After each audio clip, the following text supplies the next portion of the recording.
मुक्या मित्रांसाठी स्वर्गीय निरोप ठाण्यातील अद्ययावत प्राणी स्मशानभूमींचे परिवहन मंत्री प्रताप सरनाईक यांच्या हस्ते भव्य लोकार्पण। ठाण्यात येथे कुत्रे मांजरींसारखे पाळीव प्राणी घरातील लाडक्या सदस्यांसारखे वावरतात। येथे आता त्यांच्या शेवटच्या प्रवासासाठी एक स्वप्नील स्थळ उभे राहिले आहे। आजार, अपघात किंवा वयाच्या ओझ्याने या निष्ठावान साथीदारांचा मृत्यू झाल्यास त्यांना शास्त्रशुद्ध पद्धतीने निरोप देण्यासाठी आधी नसलेली अडचण आता इतिहास झाली। महाराष्ट्राचे परिवहन मंत्री श्री प्रताप सरनाईक यांच्या दूरदृष्टीपूर्ण संकल्पनेने माजिवडा ठाणे येथे उभारलेली ही महाराष्ट्रातील स्वर्गासारखी वाट दाखवते। या स्थळी पाळीव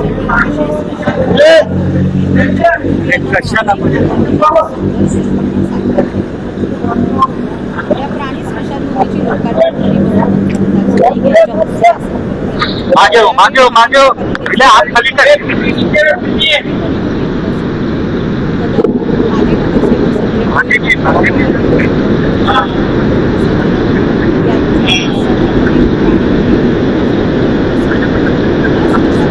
वैशिष्ट्य म्हणजे एपीसी तंत्रज्ञानाने सजवलेली 30 मीटर उंच चिमणी, जी 70% प्रदूषण रोखून पर्यावरणाचे रक्षण करते। जणू हिरवी शांतता वाहणारा एक धुरळा मुक्त मार्ग। आवारात अद्ययावत बैठक व्यवस्था, कर्मचाऱ्यांसाठी सुसज्ज रजिस्टर ऑफिस, महिला पुरुषांसाठी स्वच्छ प्रसाधनगृहे आणि प्रवेशद्वाराजवळील महादेवाचे मनमोहक मंदिर हे सर्व एकत्र येऊन मृतदेहाला आणि त्यांच्या प्रियजनांना कोणताही त्रास न होता शांत निरोप देण्याची काळजी घेते। मंत्री सरनाईक यांच्या या संवेदनशील दृष्टिकोनाने हे ठिकाण केवळ स्मशानभूमी नसून प्राणीप्रेमाची एक अमर कहाणी बनले आहे। महाराष्ट्राचे उपमुख्यमंत्री श्री एकनाथ शिंदे यांच्या मार्गदर्शनाखाली आणि सरनाईक यांच्या शुभ हस्ते या अद्ययावत स्मशानभूमीचे शनिवार 15 नोव्हेंबर रोजी भव्य लोकार्पण झाले। प्राणीप्रेमींच्या गर्दीने सजलेल्या या सोहळ्यात मुक्या साथीदारांच्या स्मृतींना उजाळा मिळाला। ही संकल्पना ठाणेकरांसाठी एक वरदान ठरली आहे, ज्याने प्राणीप्रेमींच्या डोळ्यात आनंदाचे अश्रू ढळले। लोकप्रिय उपमुख्यमंत्री आणि शिवसेना पक्षाचे नेते आदरणीय एकनाथ शिंदे साहेब या राज्याचे मुख्यमंत्री असताना मी त्यांच्याकडे एक मागणी केली होती की माझ्या मतदारसंघामध्ये म्हणजे मीरा भाईंदर आणि ठाणे येथे खूप डॉग्स लवर आहे, पाळीव प्राणी ज्यांच्याकडे आहेत ते खूप लोक मोठ्या प्रमाणात आहे। म्हणजे ठाणे महापालिकेमध्ये तर 15,000हून अधिक हे पाळीव प्राणी पाळणारे लोक आहेत आणि प्रामुख्यानं हे कुत्रे किंवा मांजरी किंवा काही पांढरे उंदीर असतात, ससे असतात, हे काही पाळीव प्राणी असतात। त्यांच्या मृत्यूनंतर, कारण घरातलाच एक घटक म्हणून ते लोक त्यांना पाळत असतात आणि त्यांच्या मृत्यूनंतर कुठेही त्या दहन किंवा अंत्यविधीचा जागा नसल्या कारणानं काही वेळास कोणाच्या तरी ताब्यामध्ये ते देऊन टाकतात, कुठेतरी लांब माळरानामध्ये जाऊन खड्डा खोदून त्या ठिकाणी पुरत असतात किंवा काही लोक ज्यांच्या ताब्यामध्ये देतात ते खाडी किनारे वगैरे असेच टाकून मोकळे होतात। त्यामुळे फार मोठ्या प्रमाणात सर्वसामान्य लोकांनाही त्याचा त्रास व्हायचा आणि जे प्राणीमित्र आहेत त्यांना तर अगदी त्या घरातल्या कुटुंबातील घटकाप्रमाणे ते त्याचा वापर करत असल्या कारणानं मनस्ताप व्हायचा आणि अशामुळे ह्या सोनाली सहगल आहेत त्या पाळीव प्राणी जे आहेत त्यांच्यावर प्रेम करणारे ही काही डॉग्स लवर आहेत। म्हणजे त्यासाठी त्यांचे खूप प्रयत्न चालू होते। त्यांनी एकदा मला सांगितलं की अशी जागा कुठेतरी असणं गरजेचं आहे आणि त्यामुळे मी शिंदे साहेबांकडनं निधी घेतला आणि प्रत्येक स्मशानभूमीच्या शेजारी काही मोकळी जागा जी आहे त्या ठिकाणी फक्त पाळीव प्राण्यांसाठी अंत्यविधी केंद्र बनवायचं ठरवलं आणि आज ते प्रत्यक्षात उतरत आहे। ठाणे महानगरपालिकेमध्ये आज हे 545 स्क्वेअर मीटरच्या जागेवर अंदाजे 50 लाख रुपये खर्च करून पर्यावरणपूरक ही विद्युत दाहिनीची व्यवस्था आम्ही केलेली आहे। त्यामुळे ठाणे महापालिका क्षेत्रातीलच नव्हे तर आसपासच्या परिसरातील नागरिकांना त्याचा फायदा होणार आहे। पाळीव प्राण्यांच्या अंत्यविधीचं केंद्र तर आम्ही केलंय, पण भविष्यामध्ये डॉग्स लवर फार मोठ्या प्रमाणात आहे, तसेच भटक्या कुत्र्यांची संख्या ही ठाणे महापालिका क्षेत्रात मोठ्या प्रमाणात आहे। तर मी आयुक्तांना सूचना केलेली आहे की एक डॉग शेल्टर आपल्याला घोडबंदर रोडला लांब ज्या ठिकाणी मानवी वस्ती नसेल त्या ठिकाणी आपल्याला निर्माण करायचं आणि तशी ती जागेची पाहणी करतायत। आणि त्याचबरोबर मुंबईला एक पेट गार्डन सुद्धा आहे, तर त्या मुंबईच्या पेट गार्डनच्या धर्तीवर फक्त पाळीव प्राण्यांसाठी एक पेट गार्डन ह्या महापालिका हद्दीमध्ये करण्याचं आमचं मानस आणि लवकरच त्याची घोषणा आम्ही करू आणि त्यासाठी निधीची उपलब्धता झालेली आहे. फक्त जागेची पाहणी अंतिम टप्प्यात असून ती लवकरच म्हणजे महिन्याभरामध्ये सुद्धा आम्ही त्याचं भूमिपूजन करू. त्यामुळे जे पाळीव प्राण्यांवर प्रेम करणारी ठाणे महापालिका क्षेत्रातील लोक आहेत त्याचा त्यांना खूप मोठ्या प्रमाणात फायदा होणार आहे. आणि डॉग शेल्टर निर्माण झालं की सोनाली सायकल सारख्या ह्या काही संस्था आहेत त्यांनी सांगितलं की आम्हाला ट्रस्टी बनवा, म्हणजे आम्ही त्यांचं संरक्षण करू, त्यांना जे जे हवंय खायला प्यायला किंवा त्यांना काही आजार झाले तर त्याच्यावर इलाज जो करायचा असतो त्याची सुद्धा जबाबदारी आम्ही घेऊ. त्यामुळे डॉग शेल्टर आमच्या दृष्टीनं फार महत्वाचं आहे. ते सुद्धा लवकरात लवकर आम्ही चालू करू जेणेकरून भटक्या कुत्र्यांची संख्या ही रस्त्यावरून डॉग शेल्टरमध्ये जाईल आणि सर्वसामान्य लोकांना त्याचा फायदा होईल. आणि आजपर्यंत फक्त सर्वसामान्य म्हणजे जी मानव जातीसाठी स्मशानभूमीची व्यवस्था पूर्ण देशामध्ये किंवा राज्यामध्ये केली जायची, परंतु पाळीव प्राण्यांच्या बाबतीत मात्र शासनाचं तसं दुर्लक्षच होतं. मी असं म्हणणार नाही, आता सत्ताधारी पक्षाचा मंत्री जरी असेल तरी ह्या पूर्वीच्या सरकारमध्ये तसं काही विचार झाला नाही किंवा तसं काही धोरण ठरवलं नाहीये. परंतु ठीक आहे, देर आई दुरुस्त आहे. मुख्यमंत्री म्हणून एकनाथ शिंदे साहेब कार्यरत असताना त्यांनी माझी सूचना मान्य केली आणि तशा प्रकारचं धोरण ठरवलं आणि ठाणे आणि मीरा भाईंदर शहरामध्ये ह्यासाठी आपल्याला निधी उपलब्ध करून दिला. त्यामुळे निधीची व्यवस्था झालेली आहे. प्राणी मित्र संघटनांचे सुद्धा ह्या अशा योजनांच्या माध्यमातून फायदा होणार आहे. आणि नाही म्हणता येणार नाही, कारण भटके कुत्रे आणि श्वानांच्या दंशानं अनेक लहान मुलांवर जीवघेणा हल्ला झालेला आहे. त्याचबरोबर जे ज्येष्ठ नागरिक आहेत त्यांना सुद्धा फार मोठ्या प्रमाणात त्यांच्या श्वानांपासून त्यांच्या मागे लागल्यामुळे त्यांना नुकसान झालेलं आहे. आणि तीच घटना लक्षात घेता आम्ही महापालिका आयुक्तांना नसबंदी ताबडतोब करण्याच्या सूचना तर केलेल्या आहेत. तरी सुद्धा काही ठिकाणी काही औषधांमध्ये असलेल्या दोषामुळे म्हणा किंवा इतर काही गोष्टींमुळे भटक्या कुत्र्यांची संख्या दिवसेंदिवस ठाणे महापालिका हद्दीमध्ये वाढते आणि त्यामुळे त्यावर उपाय म्हणून आपण कुठल्याही परिस्थितीमध्ये जर डॉग शेल्टर केलं तर त्यासाठी हे सगळी जी भटकी कुत्री आहेत ती डॉग शेल्टरमध्ये जर आपण नेलं तर प्राणी मित्र संघटना ह्या ज्या सोनाली सहगल सारख्या आपल्या भगिनी आहेत त्यांच्यासारख्या संस्था पुढे आल्या तर ते डॉग शेल्टरला फायदा होईल. या परिसरामध्ये आमचे सगळे लोकप्रतिनिधी, शिवसेनेच्या लोकप्रतिनिधींनी सुद्धा त्यासाठी पाठपुरावा केला. त्याबद्दल मी त्यांचंही मनापासून अभिनंदन करतो, त्यांचंही कौतुक करतो, संजय भोईरांचंही कौतुक करतो की त्यांनी पाठपुरावा केला आणि ह्या डॉग शेल्टरसाठी जे काही सहकार्य लागेल ते सहकार्य त्यांनी केलं. आणि त्याचबरोबर सगळे काही लोकप्रतिनिधी आमच्या ह्या भागातले त्या सगळ्यांनी, आमचे पाटील सुद्धा ह्या ठिकाणी आहेत, त्यांनी सुद्धा खूप योगदान दिलेलं आहे. त्यामुळे ह्या सगळ्यांचं मनापासून अभिनंदन करतो आणि ह्या डॉग शेल्टरचा फायदा किंवा ह्या पाळीव प्राणी गॅस दाहिनीचा फायदा आजपासूनच होणार आहे. मला आताच काहीतरी लोकांनी फोन करून सांगितले की साहेब हे पेपरमध्ये बातम्या आल्यात आणि त्या व्हिडिओ शेअर केला, त्यामुळे काही लोक तर आतापासून काहीतरी पाळीव प्राणी त्यांचे होते ते पण घेऊन आलेले आहेत मृत अवस्थेत असलेले. त्यामुळे त्याचा फायदा लोकांना निश्चितपणे होईल आणि वायू प्रदूषण पर्यावरण पूरक असल्या कारणाने वायू प्रदूषण होणार नाही. सर्व नागरिकांना आवाहन करण्यात येत आहे की सध्या डासांमार्फत पसरणाऱ्या डेंग्यू या आजाराचा प्रसार रोखण्यासाठी प्रत्येकाने पुढील प्रमाणे कार्यवाही करावी. डेंग्यू आजार एडिस इजिप्ती हा डास चावल्याने होतो. या डासांची पैदास साचलेल्या किंवा साचवलेल्या स्वच्छ पाण्यामध्ये होते. 8 दिवसांपेक्षा जास्त दिवस पाणी उघडे व साचून राहिल्यास त्यात डास अंडी घालतात. अंड्यांच्या अळ्या तयार होऊन पुढे डास तयार होतात. यासाठी आपल्या घरातील पाणी साठे उदाहरणार्थ बॅरल्स, पिंपे, टाक्या, हौद, रांजणे इत्यादी दर आठवड्याला रिकामे करून घासून पुसून कोरडे करून पुन्हा भरावे. 1 दिवस कोरडा दिवस म्हणून पाळावा. पाणी साठ्यांना घट्ट झाकणे बसवावीत किंवा जुनी साडी, चादर, धोतर यांनी बांधून झाकून ठेवावीत, म्हणजे डास त्यात जाऊन अंडी घालणार नाहीत. घराच्या गच्चीवर, आजूबाजूला, अंगणात कोठेही पाणी साचू देऊ नये. भंगार सामान उघड्यावर टाकू नये. उदाहरणार्थ टायर्स, प्लास्टिक सामान, कुंड्या, टाकाऊ वस्तू इत्यादी. अशा सामानात पावसाचे पाणी साठून त्यात डेंग्यूच्या डासांची पैदास होते. घरातील कूलर्स, फ्रीजच्या पाठीमागील ट्रे हे देखील वेळोवेळी कोरडे करावेत. लक्षात ठेवा, नुसत्या फवारणीने डास घनता कमी होत नाही, तर त्यासाठी डास पैदास ठिकाणे नष्ट करणे ही आपल्या सर्वांची जबाबदारी आहे.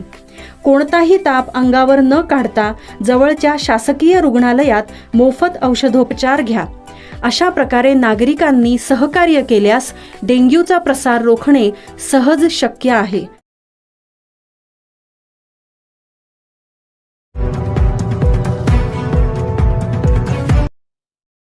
अभिनेत्री निवेदिता सराफ यांना यंदाचा गंधार जीवन गौरव पुरस्कार प्रदान. ठाण्यात अभिनेत्री निवेदिता सराफ यांना यंदाचा गंधार जीवन गौरव पुरस्कार ज्येष्ठ अभिनेते पद्मश्री अशोक सराफ आणि आमदार संजय केळकर यांच्या हस्ते देण्यात आला. त्यावेळी केळकर यांचे अभिनंदन करत, मी कट्टर भाजप समर्थक असल्याने बिहारमधील भाजपाच्या विजयाचा आनंद झाल्याचे अभिनेत्री निवेदिता सराफ म्हणाल्या. गंधार बालनाट्य संस्थेच्या वतीने गंधार गौरव सोहळ्याचे दरवर्षी आयोजन केले जाते. यंदा गंधार गौरव पुरस्काराचे 10वे वर्ष होते. हा पुरस्कार सोहळा शुक्रवार ठाण्यातील गडकरी रंगायतन येथे पार पडला. यंदाचा जीवन गौरव पुरस्कार अभिनेत्री निवेदिता जोशी सराफ यांना ज्येष्ठ अभिनेते पद्मश्री अशोक सराफ आणि आमदार संजय केळकर यांच्या हस्ते देण्यात आला. यावेळी व्यासपीठावर आमदार संजय केळकर, लेखक अभिजित पानसे, अभिनेते विजय पाटकर, राज्य आणि सांस्कृतिक मंडळाचे अध्यक्ष प्रदीप ढवळ, दिग्दर्शक निर्माते मंगेश देसाई, ज्येष्ठ संगीतकार अशोक पत्की, विलास ठुसे, गंधारचे संस्थापक मंदार टिंगे, म्हणजे आमचा मंदार तो नेहमी म्हणतो की हा आमचा परिवार आहे आणि तो परिवार असंच तुमच्या साक्षीने वाढत जातोय याचा आम्हाला खरंच खूप अभिमान वाटतो. या सगळ्या परिवारजनांसाठी सुद्धा एकदा मनापासून टाळ्या आणि सुद्धा इतका मोठा क्षण अनुभवण्यासाठी तुम्ही या ठिकाणी आलात त्याबद्दल गंधारतर्फे सगळ्या मान्यवरांचे खूप खूप झाला नाही तर ते कदाचित अनुषी ठरेल. मी अशोक मामांना विनंती करतो की आपण दीप्ती भागवत यांचा सन्मान करावा. तुमचे प्रेक्षक मनापासून आभार. यानंतर पसायदान होईल त्यासाठी मी आमंत्रित आणि पसायदानानंतर कार्यक्रमाची सांगता नाट्याच्या माध्यमातून दिले जाते. बालनाट्य तुम्हाला खूप खूप शुभेच्छा सदिच्छा करते. आणि कार्यक्रमामध्ये गेल्यानंतर प्रेक्षकांना अतिशय भावली आहे. ही तर सुरुवात आहे यशाची. या मास्तरीण बाई अक्षरा ही भूमिका व्यक्तिरेखा रसिकांना अतिशय आवडली. आज मला माहेरचा पुरस्कार मिळाला असे वाटत असल्याचे त्या म्हणाल्या. आत्ता त्यांच्या मालिकेत मी काम करते, अशोक मामा या मालिकेमध्ये. आता माझी एंट्री झाली, आम्ही दोघं एकत्र काम करतोय. तर ती मालिका नक्की बघा कलर्स मराठीवरती रात्री 8:30 वाजता सोमवार ते शनिवार. तेवढ्यात माझ्या मालिकेचं प्रमोशन पण झालं. हे एक बरं जमतंय. मामा आपण चांगलं ठाण्याच्या गडकरीमध्ये प्रत्येक वेळा आपण जेव्हा नाटकाची केलंय भरपूर प्रसिद्ध मिळाला. आत्ताच प्रसिद्ध काय सांगतो थिएटरबद्दल? थिएटर हे थिएटरला मी महाराष्ट्रातलं one of the top theaters मी म्हणतो. म्हणजे मी जवळजवळ क्रमांक द्यायचा म्हणजे दुसरा क्रमांक देईन. इतकं छान ना इतकं इथे रंग, इतकं कुठलीही कलाकृती केली ती अतिशय रंगते. हा अर्थात इकडच्या ऑडियन्सचा पण त्याचा भाग आहे. कारण ऑडियन्स जेवढा सुज्ञ तेवढा प्रयोग जास्ती रंगत असतो ना. तर त्यामुळे इथला ऑडियन्स फारच चांगला आहे. आणि याला मी म्हणजे पहिलं आपण बोलतो ते पुण्याचं बालगंधर्व ते नंबर 1 म्हणता येईल की तिकडे म्हणजे कुठलाही काही असेल तरी तिकडे चांगलं वाटतं. आणि तिकडे काम करणं एक मनाला एक सुकून म्हणतो ना आपण ज्याला, तसं असतं की अमुक थिएटरमध्ये काम केलं की बरं वाटतं. तशा प्रकारचं तिकडे पण आणि इकडे पण हे मग मी नोट केलेलं आहे. थँक्यू.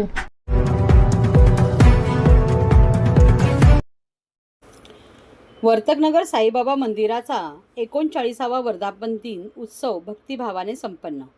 वर्तकनगर येथील श्री साईबाबा सेवा समितीच्या वतीने श्री साईनाथ मंदिराचा 39वा वर्धापन दिन उत्सव मोठ्या श्रद्धा, भक्तिभाव आणि उत्साहात साजरा करण्यात आला. या निमित्ताने रोज विविध धार्मिक आणि सांस्कृतिक कार्यक्रमाचे आयोजन करण्यात आले होते. उत्सवाला अनेक मान्यवरांनी भेट देऊन साईबाबांचे दर्शन घेतले. आज परिवहन मंत्री प्रताप सरनाईक, इतर मान्यवर पदाधिकारी यावेळी साई उत्सवाला उपस्थित होते. या उत्सवाच्या निमित्ताने माजी नगरसेवक स्वर्गीय बळीराम वासुदेव निंबाळकर यांच्या स्मृतीस अभिवादन करण्यात आले.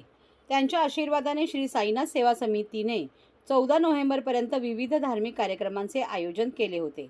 उत्सवाच्या काळात मंदिर परिसर आकर्षक विद्युत रोषणाईने आणि फुलांच्या सजावटीने उजळून निघाला होता. पहाटे साईबाबांची अभ्यंग स्नान पूजा, काकड आरती, लक्ष्मीनारायण यज्ञ तसेच संध्याकाळी भजन कीर्तन आणि भक्तिगीतांचा कार्यक्रमांनी वातावरण भक्तिमय झाले आहे. तसेच भाविक भक्तांसाठी महाभंडाऱ्याचेही आयोजन करण्यात आले होते. संध्याकाळी या ठिकाणी साईबाबांच्या पादुकांची भव्य पालखी मिरवणूक काढण्यात आली. यावेळी अध्यक्ष मंगेश नैबागकर यांनी पालखीची पूजा करून मार्गस्थ केलं. या मिरवणुकीत साई पालखीसोबत रथावर स्वर्गीय बळीभाई नैबागकर यांची प्रतिमाही ठेवण्यात आली होती. तसेच मिरवणुकीत ढोल, ताशा, लेझिम, वारकरी, आदिवासी तारपा नृत्य, विविध कला पथक ही सहभागी झाले होते. यावेळी भाविक भक्तांनी मोठ्या प्रमाणात दर्शनाला गर्दी केली होती. उत्सवाचा समारोप साईबाबांच्या पालखी सोहळ्याने झाला.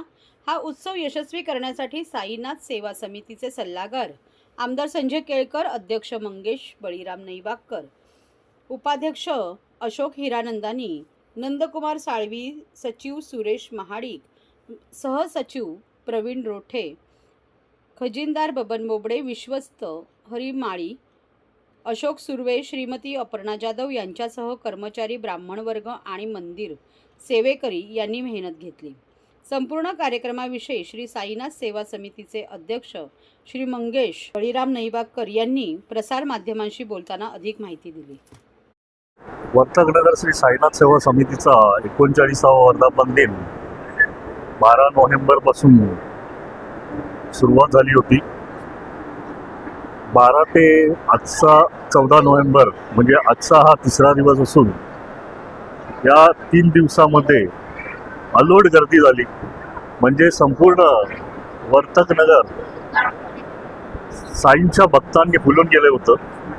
जवळजवळ म्हणजे इथून आपण वर्तकनगर ते शास्त्रीनगरच्या नाक्यापर्यंत सगळीकडे यात्रेचं स्वरूप आलेलं आहे. ते तुम्ही पण बघितलंच असेल.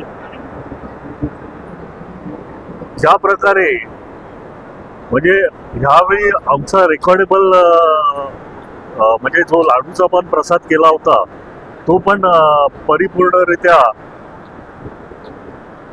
वाढला गेला.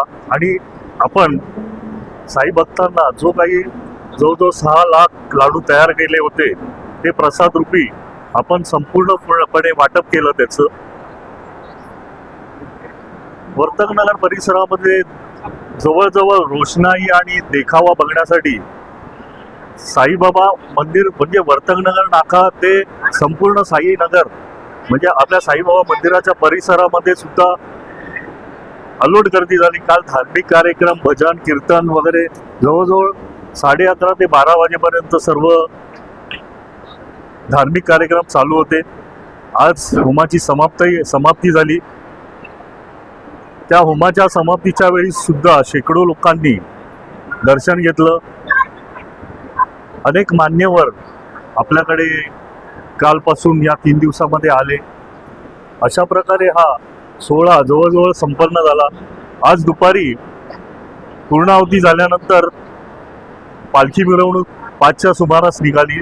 त्या पालखीमध्ये पारंपरिक आदिवासी नृत्य, ढोल, ताशे असे अनेक प्रकारचे वाद्यवृंद आपल्या पालखीमध्ये समावेश आहेत.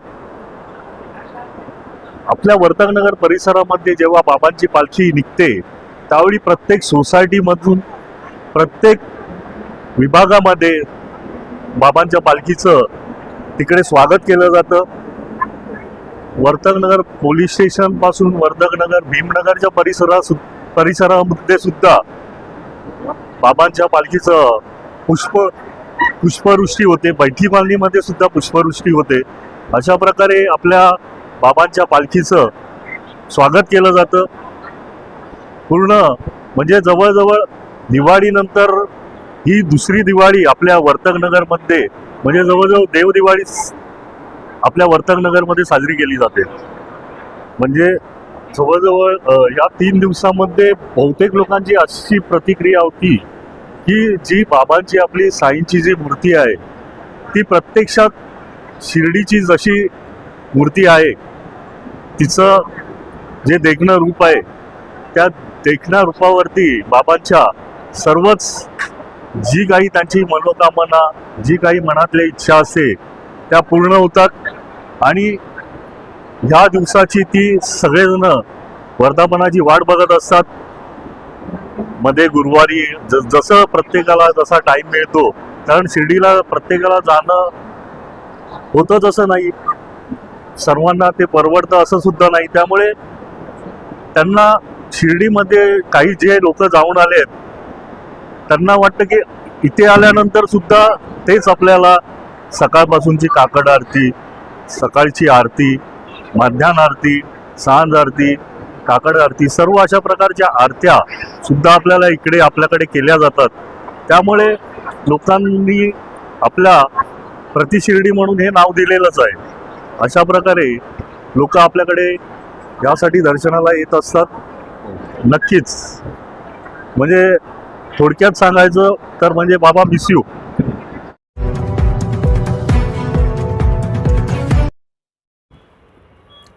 ठाण्यात माता आणि बालकांच्या आरोग्य सेवेचा स्तर आता नव्या उंचीवर.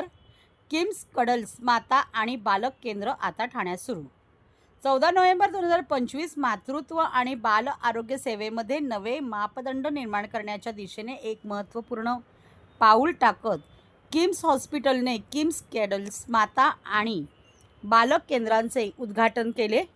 महिलांसाठी आणि मुलांसाठी सर्वसमावेशक, करुणामयी आणि जागतिक दर्जाची सेवा देणारे अत्याधुनिक केंद्र. हे नवे केंद्र किम्स हॉस्पिटलच्या वैद्यकीय उत्कृष्टतेच्या आणि मानवी स्पर्शाच्या दृढ वचनबद्धतेचे प्रतीक आहे. येथे प्रगत वैद्यकीय तंत्रज्ञान आणि मातांसाठी व नवजात शिशूंकरिता प्रेरणादायी सुरक्षित वातावरण यांचा उत्तम मिलाप करण्यात आला आहे.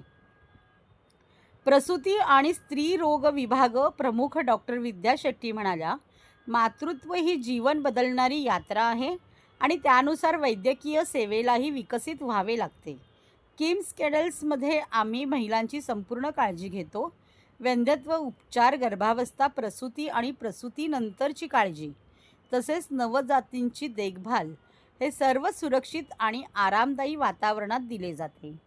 किम्स हॉस्पिटलचे चेअरमॅन आणि व्यवस्थापकीय संचालक डॉक्टर बी भास्करराव म्हणाले, किम्स कडल्स हे फक्त आरोग्यसेवा केंद्र नाही, तर ते जीवन, ऊब आणि विश्वासाचा शब्द आहे. प्रत्येक आई आणि प्रत्येक बाळाला तज्ञतेसह सहानुभूतीपूर्ण सेवा मिळायला हवी. आमचे उद्दिष्ट असे स्थान निर्माण करणे आहे जिथे प्रत्येक कुटुंब सुरक्षित, माहितीपूर्ण आणि समर्थित वाटेल. हे केंद्र लेवल IV नवजात अतिदक्षता विभाग ICU, बाल अतिदक्षता विभाग PICU, विशेष प्रसूती कक्ष तसेच प्रसूती, स्त्रीरोग, नवजात चिकित्सा, बालरोग, भ्रूण चिकित्सा आणि स्तनपान समुपदेशन अशा सर्व सेवा उपलब्ध करून देते. यामुळे माता आणि बालकांच्या आरोग्याची 360 डिग्री काळजी सुनिश्चित होते. ग्रुप अध्यक्ष डॉक्टर चंद्रशेखर राममूर्ती म्हणाले, किम्स कडल्सद्वारे आम्ही वैयक्तिक कृती देखभालीचे नवे मानदंड निर्माण करत आहोत. प्रगत भ्रूण चिकित्सेपासून नवजात अतिदक्षता काळजीपर्यंत आमचे लक्ष नेहमीच अचूक वैद्यकीय सेवा आणि सहानुभूती देण्यावर आहे. प्रादेशिक मुख्य कार्यकारी अधिकारी श्री सौरभ गुप्ता म्हणाले, ठाणे हे वेगाने विकसित होणारे शहरी केंद्र आहे आणि येथे एक समर्पित माता बालक केंद्राची नितांत गरज होती. किम्स कडल्स ही गरज पूर्ण करेल. आधुनिक कुटुंबासाठी संपूर्ण काळजी, अत्याधुनिक सुविधा आणि आराम प्रदान करून उद्घाटन सोहळा नेतृत्व पथक, वैद्यकीय तज्ज्ञ आणि मान्यवरांच्या उपस्थितीत पार पडला. Very happy to open such a big center in Thane. Cuddles is part of KIMS, Mother and Child Care Health Center. आमच्याकडे इकडे सगळं फॅसिलिटीज आहे, from NICU to handle high risk pregnancies. Our team is fully equipped. We have got 4 doctors with us. All are seniors and highly equipped to get everything ready for the patients. आज आम्ही opening केलेलं आहे KIMS cuddles डिपार्टमेंटचं. सगळे OPD, IPD सगळ्या services सुरू झालेल्या आहेत to give all mothers and all women a healthy birthing experience and healthy overall all gynec procedures will also be done here. आम्ही सगळ्या गायनेकोलॉजिकल शस्त्रक्रिया सगळं सुरू केलेलं आहे आजपासून. प्रणाम सबको. मैं डॉक्टर चंद्रशेखर, किम्स ग्रुप का प्रेसिडेंट हूँ. आज हम ये कडल्स ये अपना मदर एंड चाइल्ड ब्रांड जो है किम्स हॉस्पिटल्स का लॉन्च कर रहे हैं। इसमें सब लोग आए हैं, मेहमान, बहुत खुशी है हमको। इसमें हाई एंड ऑब्स्टेटिक्स, वो हाई रिस्क केसेस जो प्रेगनेंसी में आते हैं लोग, उनके लिए हम डिलीवरी करते हैं इधर ऑब्स्टेटिक्स में। गायनेकोलॉजी में लैप्रोस्कोपिक सर्जरीज और रोबोटिक सर्जरीज, तो रोबो यूज़ करके जो ऑपरेशंस करते वो भी करते गायनेकोलॉजी डिपार्टमेंट में। पीडियाट्रिक इंटेंसिव केयर, वो जो बच्चों को बहुत क्रिटिकल इलनेस है उनके लिए स्पेशल आईसीयू है जिसमें सब तरह की बीमारियों का ट्रीटमेंट होता है। और NICU, वो जो नियोनेटल इंटेंसिव केयर, जो प्रीटर्म बेबीज जो टर्म के पहले पैदा होते हैं, ऐसे बहुत छोटे वेट के बेबीज को भी इधर चिकित्सा दी जाती है। तो this is a high end state of the art centre for mother and child care. आमतौर पे हम देखें तो मल्टी स्पेशलिटी हॉस्पिटल्स जो है उसमें ये पीडियाट्रिक्स या गायनेकोलॉजी ऑब्स्टेटिक्स डिपार्टमेंट के लिए उतना फोकस नहीं रहेगा। सब लोग न्यूरोलॉजी, कार्डियोलॉजी, ऑन्कोलॉजी, कैंसर ऐसे ही बात करते, उसमें ही ज़्यादा फोकस देते। पर किम्स में हम बहुत अलग सोच के 5 साल पहले ये कडल्स ब्रांड लॉन्च किए। ये exclusive mother and child centre है। इसमें स्टाफ का यूनिफॉर्म भी अलग है, अपना स्टेशनरी भी अलग है, एक्सेस, लिफ्ट एक्सेस, एंट्रेंस, सब कुछ अलग है।